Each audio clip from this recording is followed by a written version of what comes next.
Hi, you are welcome once again. This is Catfish Solution Academy. This is the part 2 of my serial lecture that I did on my last video regarding my supply to Ilasamaja. Why I'm making this is that I'm just giving a tutorial so that some farmers can gain from the little experience that I'm sharing. Like presently, I was talking on feed, how to really understand your feed in terms of making profit in catfish business. Feed as it is increases every day, and these had happened before long time ago. But the major problem I think we farmers have is that we don't do research. We don't really understand what we call the feed nutritional table. We don't really understand what we call your feeding efficiency, as I said earlier on. So I'll be continuing my lecture on that. I remember a long time ago, over 10, 15 years ago, we don't know anything about branded feed, which is the normal floating feed, which is around now, which makes most of our farmers very, very lazy, because then we do a lot of feed formulation and concentration, which made us do more research on feed recirculatory. What I mean by feed recirculatory is that we concur and alternate lot of resources to make sure that we get the right nutritional diet for our seeds. But presently, I understand that because of the branded feed all over, we just go there to get the cheaper one, or we didn't really matters how cost effective it was. We don't really try to check the nutrient chart on the feed to really know if this is the required feed that is suitable for our fishes or not. That is why, where and how most farmers are having problems because of the feed hike. I was telling a colleague yesterday that I remembered then that we sell fishes for 350 naira per kilo then, and then we buy soya for 60 naira, but soya is around 220 now, which we buy fish meal for like 900 naira, it's 600 naira. But if you look at the percentage of the hike and the percentage of the increase in our output, I can still realize why our farmers not making much profit than the previous years. We have been running it with a lot of stress and research. I call it stress and research because, one, you need to get to a feed mill before you can get your feed right. You need to mix. You need to check your nutritional tables, which is very, very hard as at in then. We are just doing things blankly, making sure that we get it right in cartridge business.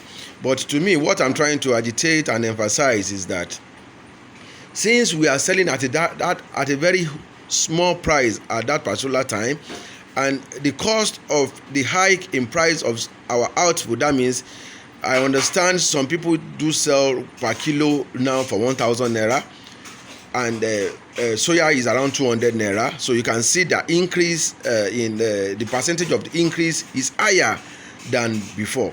So this is letting me giving you out that you can still make huge profit if you can really understand your nutritional table as at knowing you're getting your principle right. That means the best practice in your farm. What I mean the best practice is that, do you really know your stocking capacity, what your ponds can take per fish?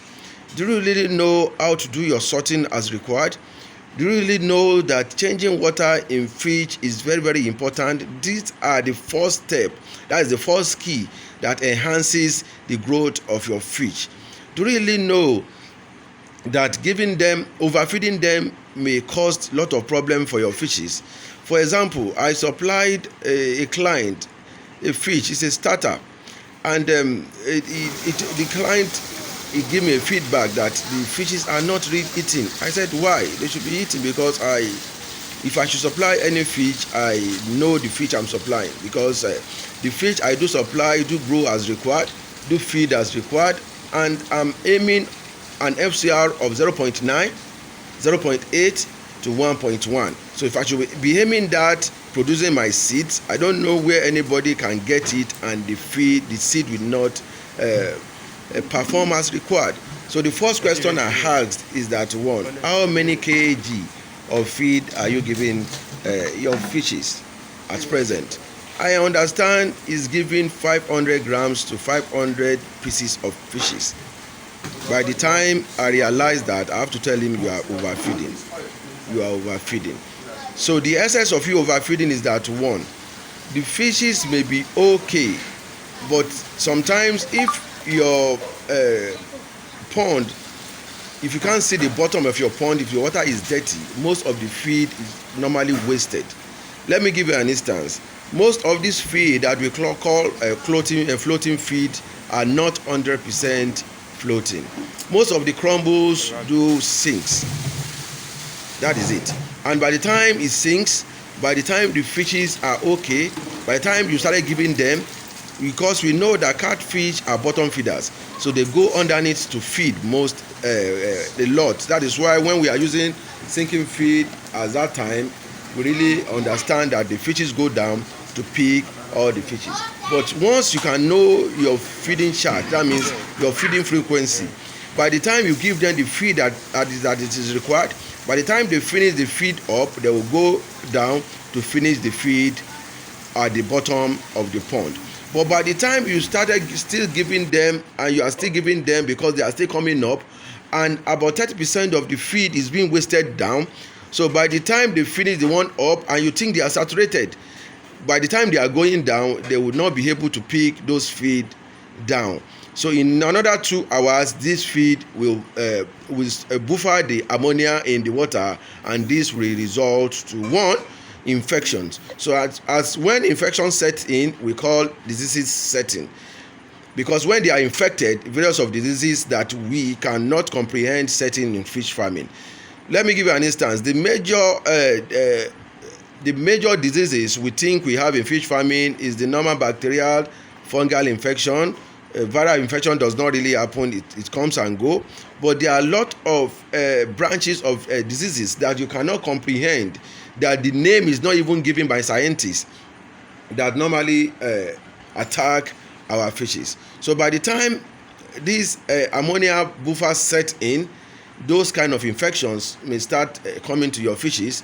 This will get your water, sometimes your water may be too hard for them.